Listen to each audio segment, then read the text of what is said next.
अरे परेशान हो गया हूं मैं तुझसे परेशान। ऐसे ही चलता रहा ना, संन्यास ले लूंगा, जंगलों में चला जाऊंगा। सन्यास सन्यास 4 प्रकार के होते हैं। पहला, कुटीचक।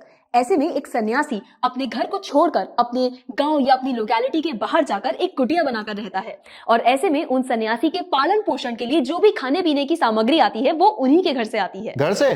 तेरे से ना लेने का मैं कुछ। दूसरा, बहुदक। कुटीचक सन्यास में प्रैक्टिस के बाद थोड़ी एडवांस स्टेज पर जाकर एक सन्यासी अपने घर से खाना पीना ग्रहण करना बंद कर देते हैं। उसके बाद वो कुछ स्थानों पर जाकर अलग अलग घरों में जाकर वहां से खाना मांगकर कलेक्ट करते हैं। वो किसी भी एक स्थान पर ज्यादा भिक्षा कलेक्ट नहीं करते हैं। इस सिस्टम को मधुकरी कहते हैं। अब सन्यास की थर्ड स्टेज के 2 विचार हैं, जो कि एक भक्त के मूड के अनुसार डिवाइड होते हैं।